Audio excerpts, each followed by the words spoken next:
todo. Lo puso todo debajo de los pies de Jesucristo. Y a Él lo dio por cabeza sobre todas las cosas a la iglesia. La insistencia de que nuestro Señor Jesucristo es la cabeza de la iglesia y que la iglesia es su cuerpo. Y entonces dice que es su cuerpo. Eso somos nosotros. Su cuerpo es la plenitud de aquel que lo llena todo en todo. Miren cómo el Señor nos va mostrando esto. La iglesia es el cuerpo de Cristo. La iglesia tiene la plenitud de Cristo. Dice de aquel, ¿de quién? De Cristo. La iglesia tiene la plenitud de aquel que lo llena todo en todo. Espero que vayamos captando. Efesios capítulo 3, verso 17. De manera que Cristo more por la fe en vuestros corazones. A ver, levanten la mano todo aquel que tenga a Cristo en su corazón. Gloria a Dios. Entonces, Cristo vive. Cristo vive en tu corazón. Cristo mora en nuestros corazones por la fe. Y entonces dice, y arraigados y cimentados en amor. Entonces, arraigados es que tengamos una raíz bien profunda. Cimentados, que tengamos una buena base, un buen cimiento. Y ese cimiento es Cristo, pero que ese cimiento sea en amor. Verso 18. ¿Por qué está diciendo eso? Para que seamos capaces. ¿Por qué tenemos que tener por qué tenemos que estar cimentados y enraizados en el amor? Para ser capaces de comprender con todos los santos. O sea, cada uno de nosotros tiene que tener la capacidad de comprender junto con todos los demás hermanos. Comprender con todos los santos. ¿Qué es lo que tenemos que comprender? ¿Cuál es la anchura? ¿Cuál es la longitud? ¿Cuál es la altura? ¿Y cuál es la profundidad? Y de conocer el amor de Cristo que sobrepasa el conocimiento. Entonces, como nosotros tenemos la plenitud de Cristo, vuelvo otra vez, perdonen que insista tanto, hermano. Cristo tiene la plenitud de Dios. Nosotros que somos su cuerpo tenemos la plenitud de Cristo. Y entonces dice que tenemos que conocer, hablando del amor de Cristo, hablando del amor, dice el apóstol Juan en sus 3 cartas de Juan. Él dice que Dios es amor. Entonces, cuando hablamos del amor, estamos hablando de Dios, porque Dios es amor. Y entonces estos versos nos viene, Efesios nos viene diciendo, tú tienes que tener la capacidad de conocer la anchura, la longitud, la altura y la profundidad del amor de Cristo que sobrepasa cualquier conocimiento, para que seáis llenos. Miren, ¿qué es lo que Dios quiere? Para que seáis llenos hasta la medida de toda la plenitud de Dios. Cuando hablamos de plenitud, estamos hablando de completo. Plenitud, estamos hablando de lleno. Plenitud significa que se está rebalsando. Entonces, el Señor quiere que nosotros tengamos la capacidad de comprender de que su amor es inmensamente grande y que nosotros nos tenemos que llenar de ese amor. ¿Hasta qué medida? Hasta la medida de toda la plenitud de Dios. Miren, esto es incomparable, incomprensible, porque no lo podemos entender. Pero podríamos decir, bueno, así como no entendemos qué es la eternidad. La eternidad no tiene fin, no tiene principio. Aunque nuestra mente no puede captar eso, pero no podemos ver el principio ni podemos ver el final. Así es el amor de Dios. Y entonces lo cantamos: es tan alto que no puedo ir arriba de él, es tan ancho que no puedo ir afuera de él, es tan bajo, tan profundo que no puedo ir abajo de él. Ese es el amor de Dios. Y nosotros tenemos que tener esa plenitud. Tenemos que tener ese amor tan grande en nosotros. Entonces dice Efesios capítulo 4, verso 13. El verso 12, 11 y 12, que no lo tengo acá en pantalla, pero el verso 11, por ejemplo, nos dice: y él mismo, hablando de Cristo, y él mismo constituyó a unos apóstoles, a otros profetas, a otros evangelistas, pastores y maestros.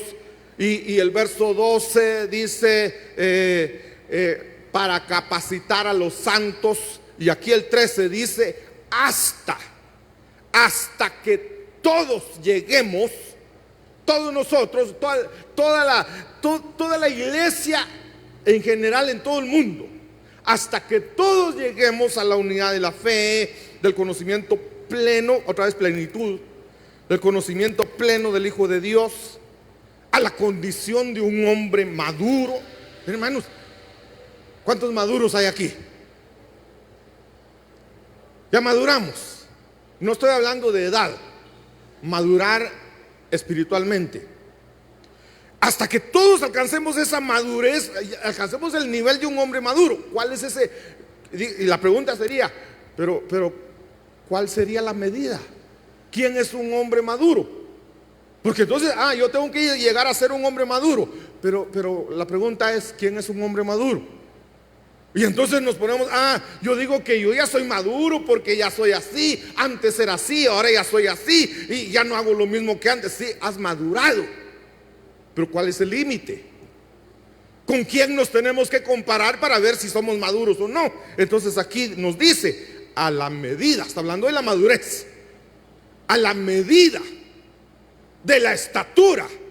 ¿Qué estatura? De la plenitud de Cristo. Entonces, ¿qué madurez tenemos que alcanzar? La madurez de Cristo. Entonces estamos atrasados, hermanos.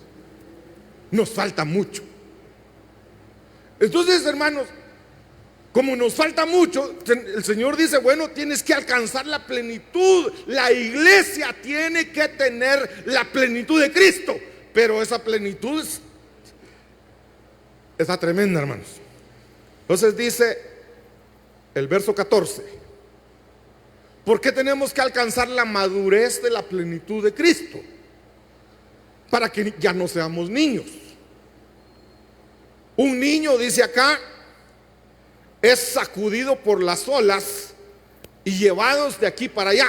¿Se imaginan ustedes a un niño en el mar y que le pongamos flotadores? Los flotadores solo con tal de que no se hunda. Le ponemos, si quieren, le ponemos oxígeno, le ponemos sus flotadores y que no se hunda. Pero en medio del mar, las olas así, se lo llevan de un lado para otro. Entonces dice, tenemos que alcanzar la madurez de Cristo, pero con la plenitud de Dios, para que ya no seamos como niños sacudidos de un lado para otro por las olas, o dice por las olas, y llevados de aquí para allá por todo viento de doctrina. Entonces tenemos que estar, como decía el otro versículo, cimentados, enraizados en el amor. Y entonces dice el verso 15, todavía estoy haciendo el repaso, hermanos. Dice, sino que hablando la verdad en amor, que no digamos, que no seamos mentirosos, pues. Que digamos la verdad, que prediquemos la verdad. Y entonces, hablando la verdad en amor, crezcamos en todos los aspectos. Pero otra vez nos volvió a poner una comparación. Nos dice cuál es nuestra medida, que tenemos que crecer en todos los aspectos. ¿Cuáles aspectos? Entonces dice, en aquel que es la cabeza, es decir, Cristo. Y es que, hermanos, nosotros nos llamamos cristianos. ¿Qué significa que seamos cristianos? Que todos nosotros somos Cristos chiquitos. Cada uno de nosotros tiene que ser como Cristo es. La gente, el mundo nos tiene que ver a nosotros como que si cada uno de nosotros fuese Cristo. Va. Sigo con el repaso, hermanos. Avanzamos bastante el último día. Dice San Juan capítulo 1, verso 14. El verbo se hizo carne, está hablando de Cristo, y habitó entre nosotros y vimos su gloria como del unigénito del Padre. ¿Cómo era Cristo? Lleno de gracia y de verdad. En Él estaba toda la verdad, en Él estaba toda la gracia. Y entonces, miren, yo les he contado aquella alabanza, o no sé cómo llamarle, digamos alabanza, aquella que dice: la gracia se derramó sobre mí. La gracia se derramó sobre mí. Pero esa alabanza lo que está diciendo es: la gracia se derramó sobre quién. Ahí dice sobre mí, pero no está hablando de nosotros, está hablando de Cristo. La gracia se derramó sobre Cristo. Eso es mentira. La gracia no se derramó sobre Cristo. Él es fuente de gracia. Lo que dice la palabra, esa frase fue tomada del Salmo 45. Ustedes pueden leer el Salmo 45 ahí en sus primeros versos, no sé qué número, pero ahí está en el Salmo 45, que por cierto, es un poema muy bonito dedicado a Cristo. Y entonces dice, lo que ahí dice es: la gracia se derrama de sus labios. Entonces no se derramó sobre él. La gracia es como, hermanos, como aquellos bebés que están, hermanos, unos bebés de 8 días de nacidos, y están mamando o están tomando la pacha, y la mitad de la leche la derraman y la mitad se la toman. Así era la gracia en Jesucristo. Toda la gracia, como Él estaba lleno de gracia, que se le salía la gracia de la boca. Y entonces eso dice: la gracia estaba lleno de gracia y de verdad. Y así tenemos que llegar a ser nosotros. La gracia, porque nosotros tenemos que tener la plenitud de Cristo. Esa plenitud de Dios tiene que estar en nosotros. Entonces, miren, pasando al verso 16, San Juan capítulo 1, verso 16. Pues de su plenitud. ¿De quién? De la plenitud de Cristo. Pues de su plenitud todos hemos recibido. Qué hermoso esto, hermano. Démosle un aplauso fuerte a nuestro Dios.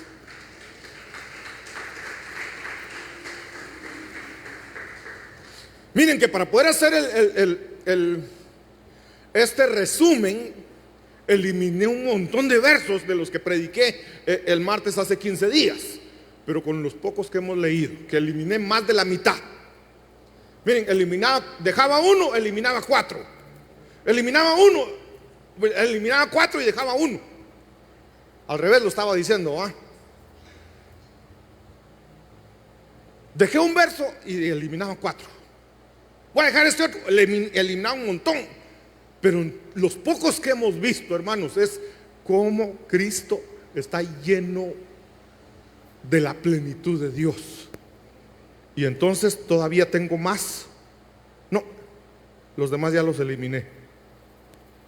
Entonces, Cristo está lleno, o toda la plenitud de Dios está en Cristo. Y vimos algunos versos que decía que si nosotros estamos en Él. Ay, hermanos, tengo que volver a repetir la prédica de ¿cuándo? Del domingo. No es lo mismo, aquí lo prediqué, ¿va? No es lo mismo tener a Cristo que estar en Cristo. Pues el domingo me centré más que todo es estar en Cristo. Estar en Cristo. Y aquí dice, pues de su plenitud hemos recibido. Pero esa plenitud de Dios que tiene Cristo, y que nosotros, dice la palabra, que nosotros tenemos toda la plenitud de Cristo, es si estamos en Él. Si nosotros estamos en Cristo, tenemos la plenitud de Cristo. Ahora, la pregunta sería, ¿cuál es esa plenitud? La plenitud de Dios, sí, pero ¿cómo puedo saber yo si yo tengo la plenitud de Cristo? ¿Cómo lo descubro? Entonces, tenemos que tener varias cosas. Una de las cosas, no significa que esta sea la número uno. No, la número uno sería el amor. La número uno sería el amor si lo vemos con respecto a Gálatas capítulo 5, verso 22.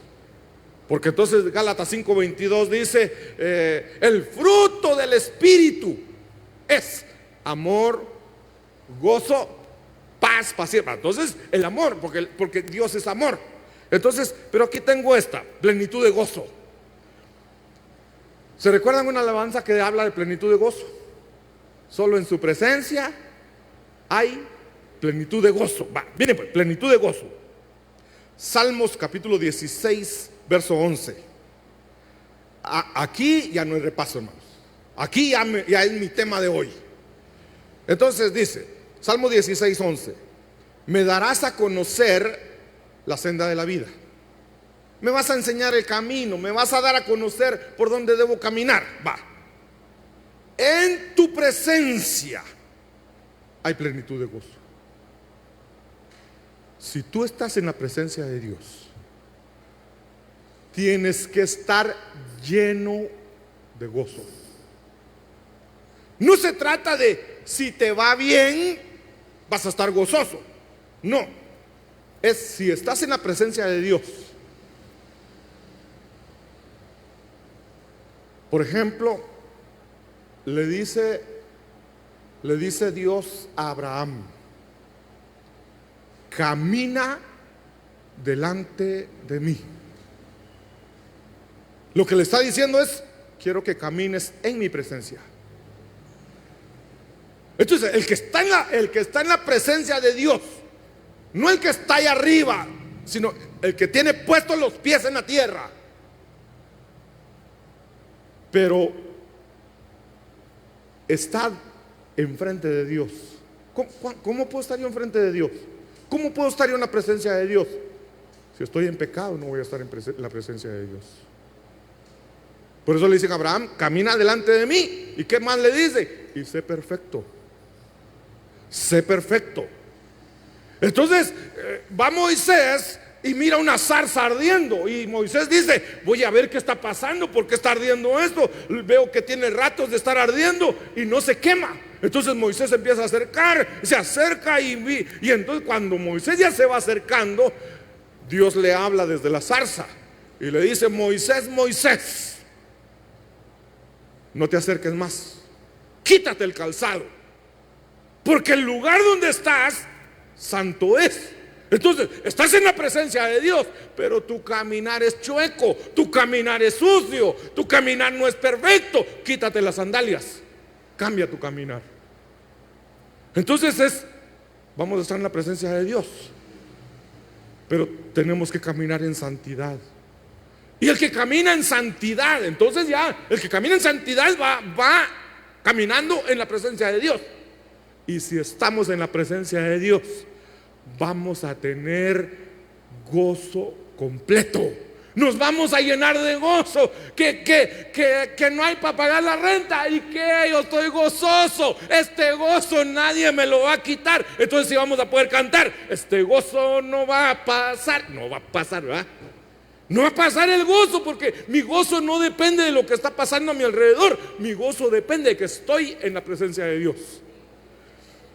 Por ejemplo, en el segundo libro de Samuel, capítulo 6, David va a traer el arca del pacto y la fue a traer de la casa de Obed-edom y se la lleva. Dice: la voy a llevar, y le hace una tienda, una casa para poder tener el arca del pacto. Y entonces David dice que iba avanzando el arca, y conforme iba avanzando, David estaba danzando con todas sus fuerzas delante de Jehová, en la presencia de Jehová. David iba danzando, pero estaba danzando dice que danzaba y pegaba saltos. Estaba gozoso porque estaba en la presencia de Dios. Entonces debemos de hacer nosotros lo mismo. No nos salgamos de la presencia de Dios, mantengámonos en su presencia, mantengámonos en comunión con Él. Entonces, aunque a nuestro alrededor esté pasando un montón de cosas, entonces no nos va a importar, porque estamos en la presencia de Dios. Y estamos en la presencia de Dios, Dios nos va a defender, Dios nos va a guardar, Dios nos va a proteger. No hay nada que temer. Entonces, miren pues, ¿quieres tener la plenitud de Cristo? Si tienes gozo, pero otra vez vuelvo, no gozo porque te regalaron dinero, no gozo porque hiciste un buen negocio, no gozo porque se les olvidó y te pagaron 2 veces el bono 14, uno en mayo, otro en junio, y todavía te ofrecen otro para julio, ¿va? Ahí mucha gente diría que estoy feliz, pero se termina el dinero y se le acabó la felicidad. No, es estar en la presencia de Cristo. Entonces, hemos visto una cosa. Otra, plenitud de gracia. Para saber si tenemos la plenitud de Cristo, tendríamos que tener también la plenitud de gracia. Y entonces dice San Juan capítulo 1, verso 16, pues de su plenitud todos hemos recibido, y gracia sobre gracia. Entonces, ¿qué es gracia? La forma más fácil de interpretar gracia es un favor que no merecemos. Es el favor inmerecido de Dios. Pero ¿qué nos dice el diccionario? El diccionario Strong dice que gracia, óigame bien, gracia es la influencia divina sobre el corazón y su reflejo en la vida. ¿Qué es gracia? Es la influencia que Dios pone sobre tu corazón. Pero esa influencia lo va a notar la gente.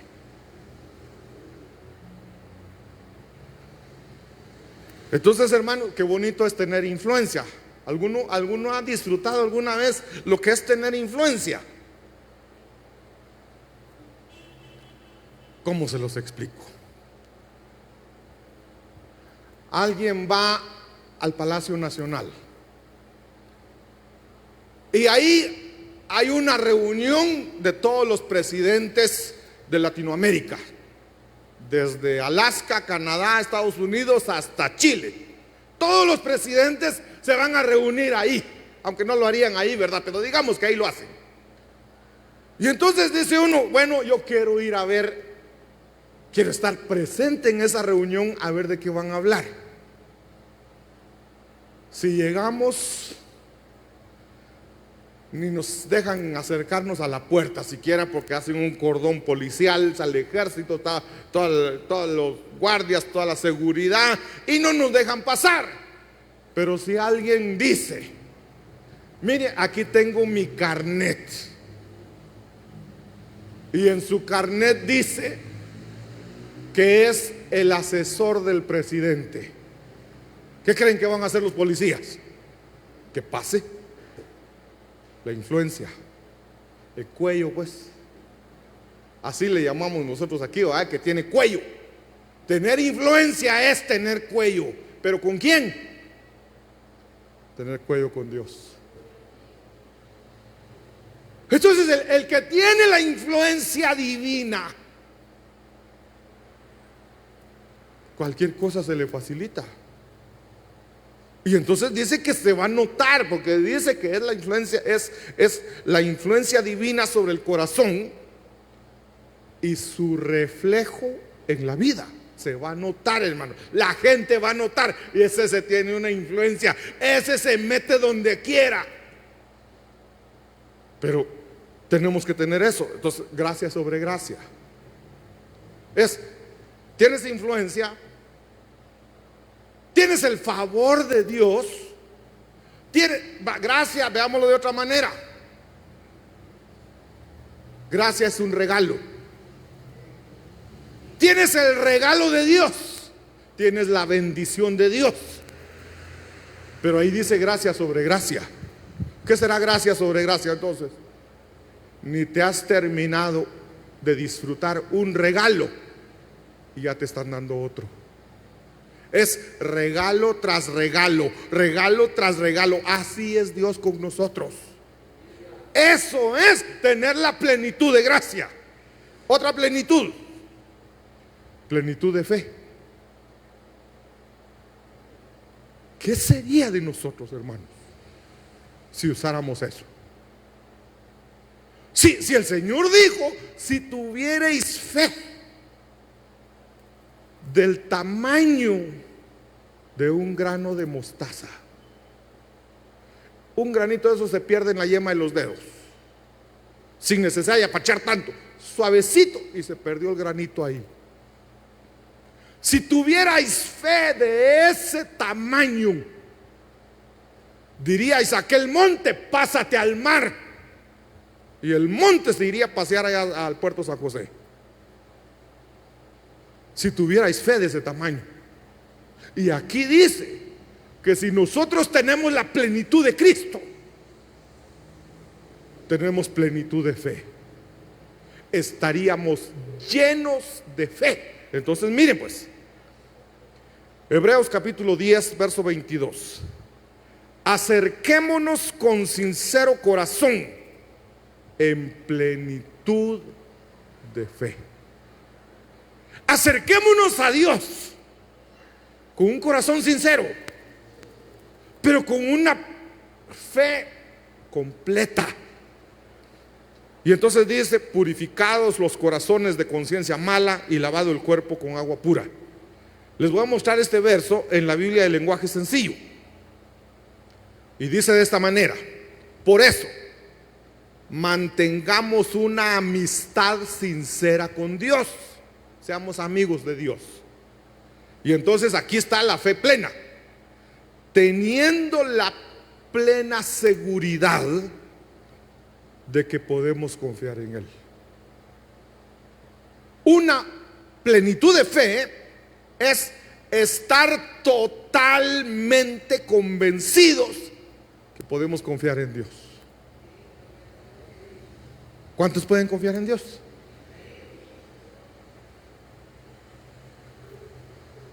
Están seguros.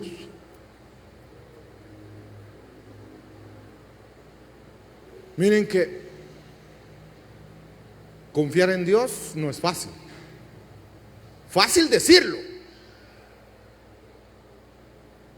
pero no es fácil vivirlo. Uno a veces, no es a veces, el Señor nos va a pasar por diversas pruebas. Y cuando estamos pasando la prueba, muchas veces creemos que Dios no nos puede ayudar. Por ejemplo, a alguien lo amenazan de muerte. Te hacen una llamada y de repente te dicen: mira que te tengo bien controlado. Sé que a tales horas pasas por tal lugar. Sé que a tales horas vas por aquí. Sé que tus hijos están en tal parte. Y empiezan a decirle a uno todo lo que saben de uno. Y como todos los días a las 6 de la tarde pasás, en vez de digarle el número de calle, digámoslo de esta manera: sé que todos los días a las 6 de la tarde pasás por el valle de sombra de muerte. Tené cuidado que te voy a matar cuando pases ahí. ¿Qué haces? ¿Qué haces? Te cambio la situación. Sé que todos los días, o qué sé yo, 3 veces por semana vas a la iglesia. Te tengo controlado. Servís en la iglesia.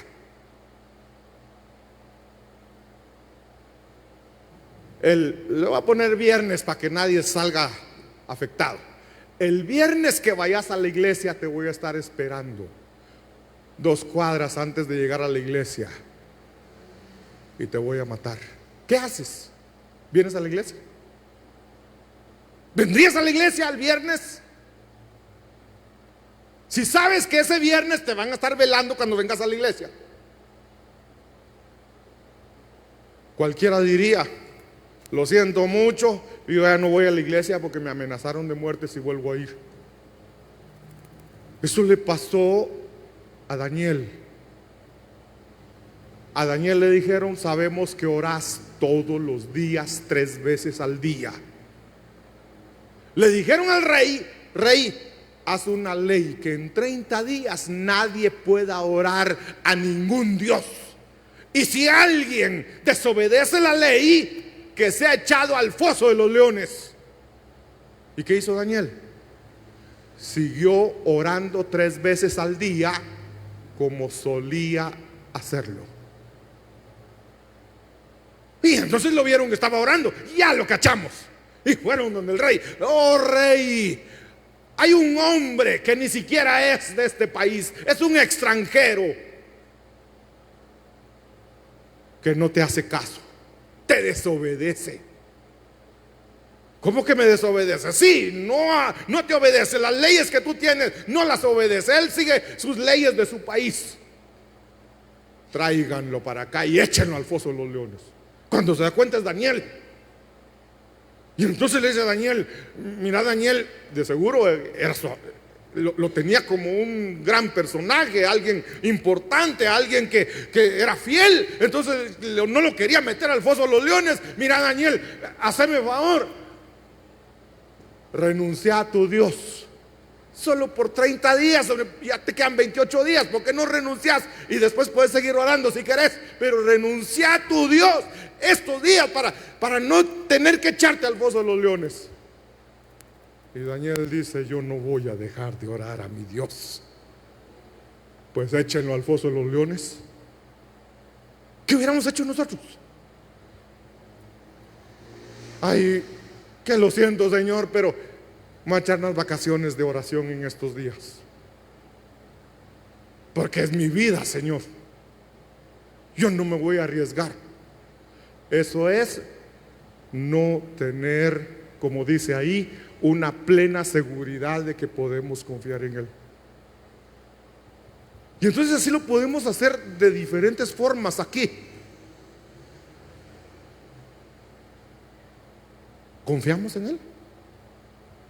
Yo soy tu proveedor, dice el Señor. Pero no lo creemos. No le creemos. Entonces tenemos que tener esa plenitud de fe, creerle a Él, pero con tanta seguridad, así como Daniel, así como los amigos de Daniel. Mira, le dijeron a los amigos de Daniel: solo tienes que arrodillarte cuando empiece la música, solo te arrodillas, adora la imagen y te salva la vida. Y entonces estos muchachos dijeron: no adoraremos a la bestia, ¿va? No adoraremos la imagen. Y ellos dijeron: Dios puede salvarnos del horno del fuego. Pero todavía dijeron, miren lo que dijeron. Yo admiro eso, porque no es que no tuvieron fe. Ellos sí tuvieron fe. Dijeron: Dios puede. De que puede. Dios puede salvarnos de ese horno de fuego. Pero si no lo hace, no es que no pueda, si no quiere hacerlo. Pero si no lo hace, sepas, oh rey, que no adoraremos la imagen. Métanlos al horno del fuego. Y ellos, confiados en que Dios los podía salvar, los metieron al horno de fuego. Y ahí andaban paseando. Dice: metimos a 2 porque hay 3. Jesucristo con ellos. Plenitud de fe. ¿Qué otra cosa? Plenitud de hermosura.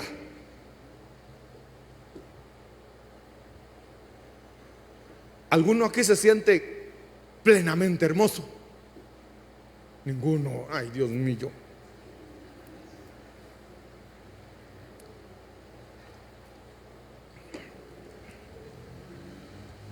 ¿Alguno aquí que pueda decir: Dios me hizo hermoso, Dios me hizo hermosa? Ay, Dios. Mire, Ezequiel capítulo 16, verso 7. Te hice tan numerosa como la hierba del campo, y creciste, te hiciste grande y llegaste a la plenitud de tu hermosura. Se formaron tus pechos y creció tu pelo, pero estabas desnuda y descubierta. Pero lo que me interesa aquí es: llegaste a la plenitud de tu hermosura. Efesios capítulo 5, verso 27. Está hablando de, miren que el verso 25 dice: maridos, amad a vuestras mujeres, así como Cristo os amó a la iglesia y se entregó a sí mismo por ella, a fin de presentársela a sí mismo una iglesia gloriosa. Eso es, una iglesia hermosa. Tú eres una iglesia hermosa. Pero ¿cómo se convierte en una iglesia hermosa? ¿Cómo te conviertes en una iglesia hermosa? Que no tuviese mancha, ni arruga, ni cosa semejante, sino que fuese santa y sin mancha.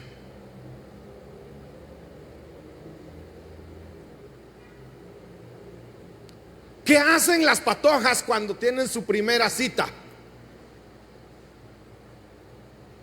Ya no me acuerdo, dirán las hermanas.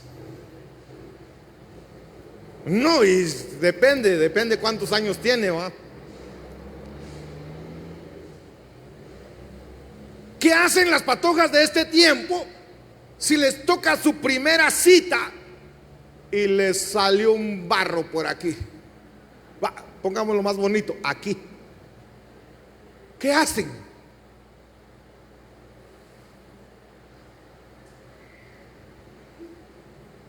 Llamo a las hermanas que me expliquen qué hacen.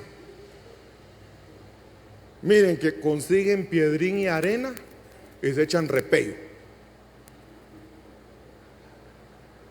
Desapareció por completo la roncha.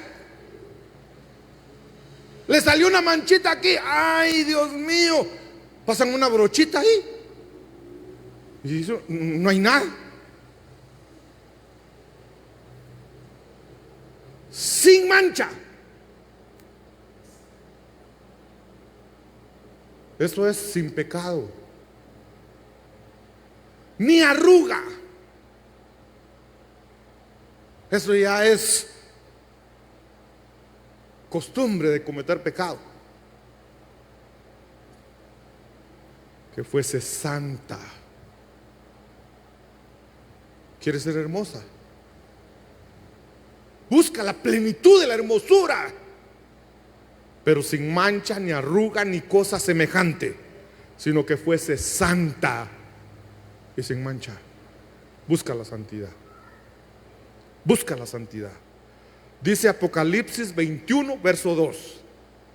Pues si alguno no me cree todavía que la iglesia es hermosa, que es hermosa, dicen todas, la plenitud de su hermosura. Apocalipsis 21, 2. Vi además la ciudad santa. Alguno más, ya se va a hablar de Jerusalén, la celestial. Sí, pero espérate. La nueva Jerusalén, que bajaba del cielo procedente de Dios. Pero miren quién es esta nueva Jerusalén. Preparada como una novia, hermosamente vestida para su prometido. Entonces ahora ya sabes. Cuando digan la nueva Jerusalén, ¿quién es la nueva Jerusalén? La novia, llena de hermosura, hermosamente vestida. Vamos re bien con el tiempo. Plenitud de amor. Entonces dice Efesios capítulo 3, verso 19, ya lo habíamos visto, y de conocer el amor de Cristo que sobrepasa el conocimiento. Ese amor no se puede llegar a conocer con pensamientos humanos. Nada lo puede explicar. Y de conocer el amor de Cristo que sobrepasa el conocimiento, para que seáis llenos. Eso es para que tengas la plenitud. Para que seáis llenos hasta la medida de toda la plenitud de Dios, hasta que estés lleno de todo el amor de Dios. Entonces a veces cuando uno predica, hermanos, tenemos que amarnos unos a otros. Hermano, tienes que amar a tus enemigos. Ay, pastor, eso no se puede, eso solo Dios lo puede hacer, yo no puedo. ¿Cómo que no puedes? Mira lo que dice acá, Romanos 5:5. Y la esperanza no desilusiona, porque el amor de Dios ha sido derramado en nuestros corazones. ¿Solo Dios lo puede hacer? Sí, pero ese amor de Dios tú lo tienes en tu corazón, y no lo tienes por gotitas, fue derramado. Entonces, con el amor de Dios podemos amar a todos, no importa quién sea, no importa qué tan difícil sea amar, lo podemos amar. Ese amor fue derramado en nuestros corazones por medio del Espíritu Santo que nos fue dado. Plenitud de conocimiento. Primera de Timoteo, capítulo 2, verso 4. El cual quiere que todos los hombres sean salvos. Hablando de Jesucristo, Él quiere que todos los hombres sean salvos y vengan al pleno conocimiento de la verdad. Pleno conocimiento es conocer en todas sus dimensiones la verdad. ¿Quién es la verdad? Es Cristo. Que conozcamos a Cristo en toda su plenitud, que lo conozcamos completamente. Pero si ni hablamos con Él, ¿cómo vamos a conocer a alguien si no hablamos?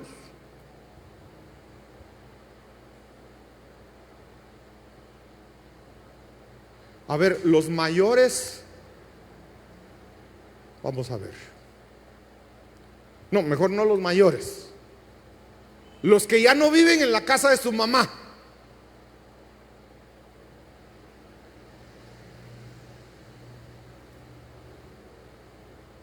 ¿A cada cuánto tiempo la llaman o la van a buscar? Suponiendo, tienes viva a tu mamá, a tu papá, pero lo llamas una vez por semana, 5 minutos.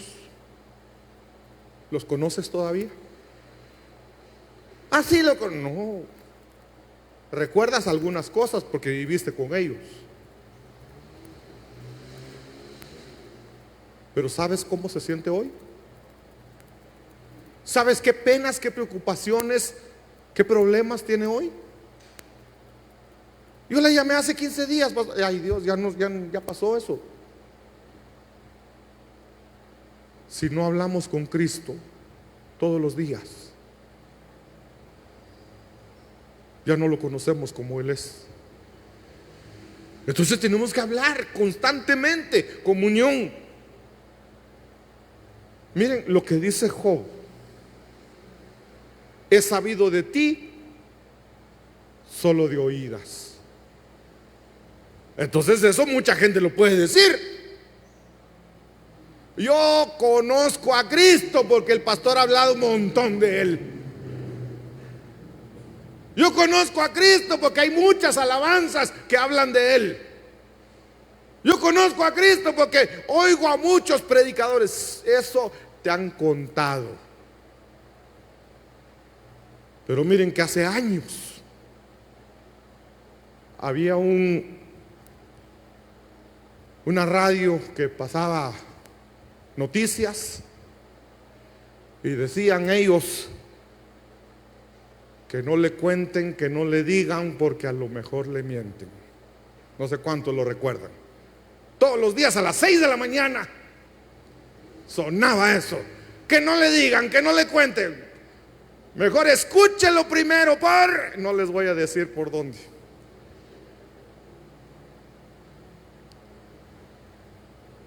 Nos han contado mucho de Dios,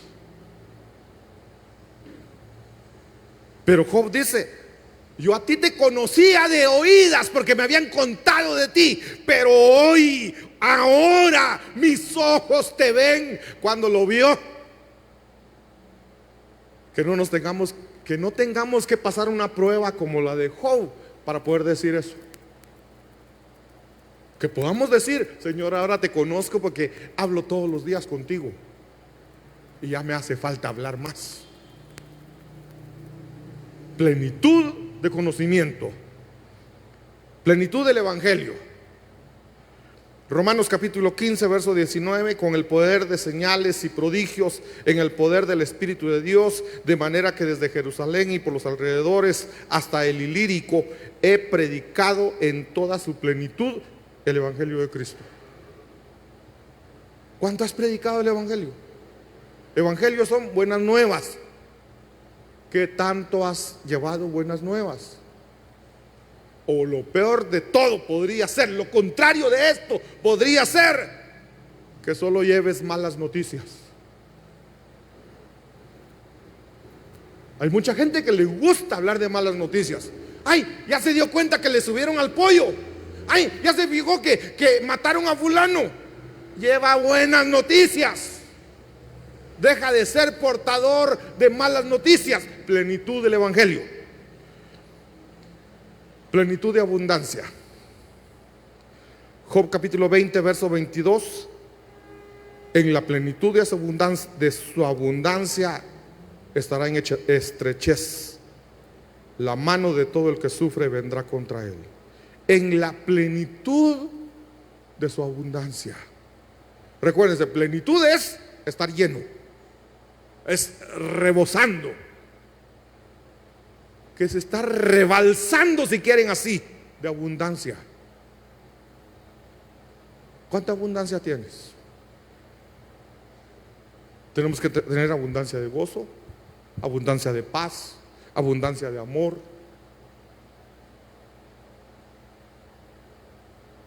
Dice la palabra en 2 Corintios capítulo 9, verso 8: y Dios puede hacer. Miren cómo escribe Pablo aquí: Dios puede hacer. O sea, no significa que siempre lo va a hacer. Dios puede, porque hay requisitos.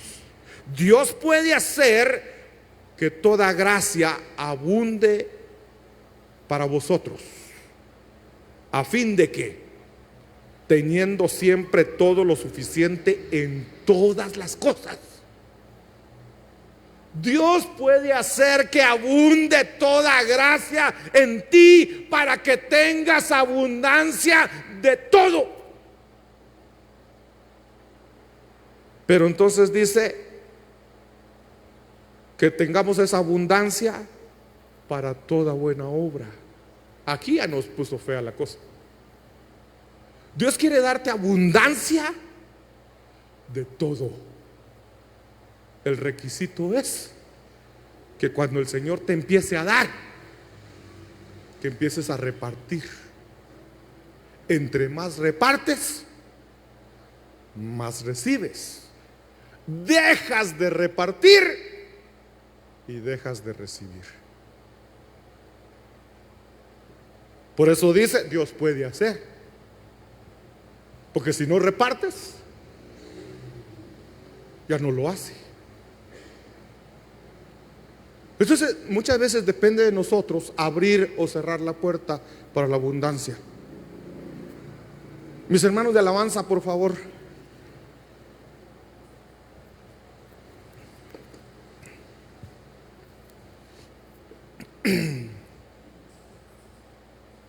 Plenitud de fuerza.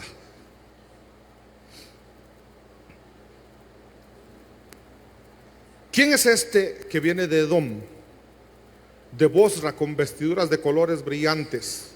Este, majestuoso en su ropaje, que marcha en la plenitud de su fuerza.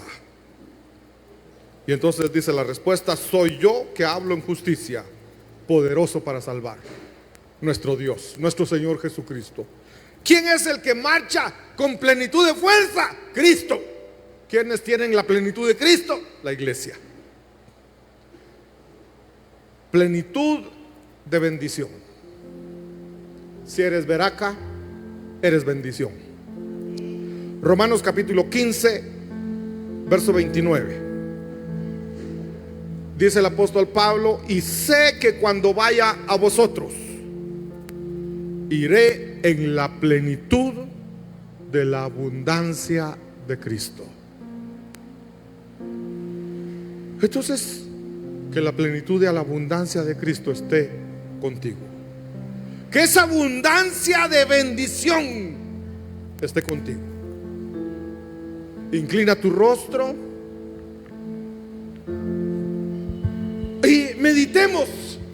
Señor, ¿cómo estoy con la abundancia? ¿Cómo estoy con la plenitud de Cristo? Señor, ¿Habita la plenitud de Cristo en mí? grande, Meditemos más en eso. que los cielos, Señor, Señor, eres alto, más que las nubes, aún los cielos no pueden sostenerte, ni el espacio contenerte, Señor, eres grande, Señor, eres grande, y por todas las edades lo serás.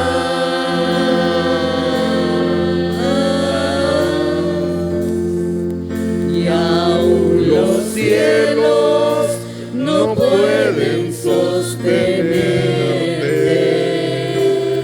ni el espacio contenerte, Señor, eres grande, Señor, eres grande, y por todas las edades lo serás.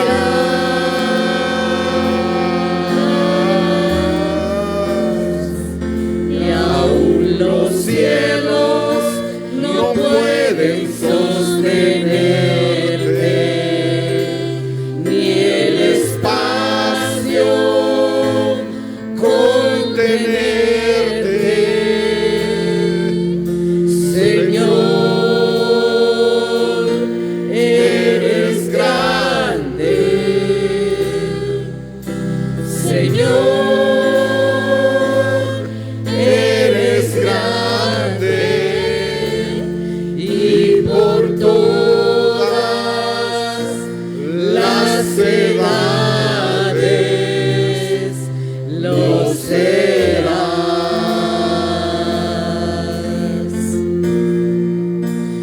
Lo serás.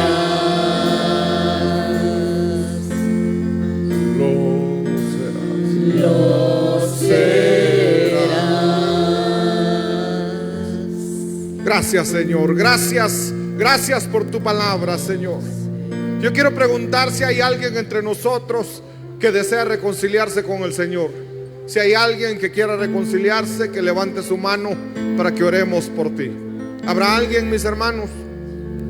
Si no hay nadie, gracias, Señor, por tu palabra. Gracias, papito amado. Gracias, gracias, Señor, porque tú eres bueno, porque tú eres fiel. Sella esta palabra, sella esta administración en cada corazón, Señor, en el nombre de Jesús.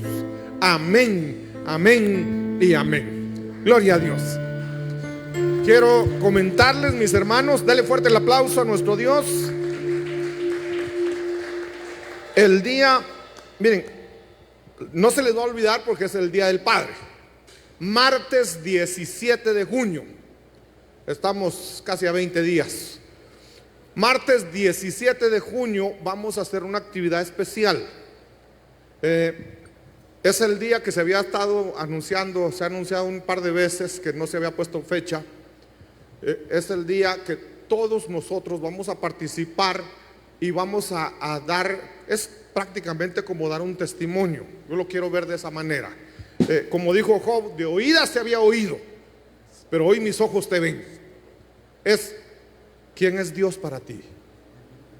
Quiero que tú nos cuentes quién es Dios para ti, no qué te contaron de Él, tú que has vivido, qué experiencia has tenido con Dios. Entonces, martes 17, quiero que mira, hay 20 días para que empieces a prepararte.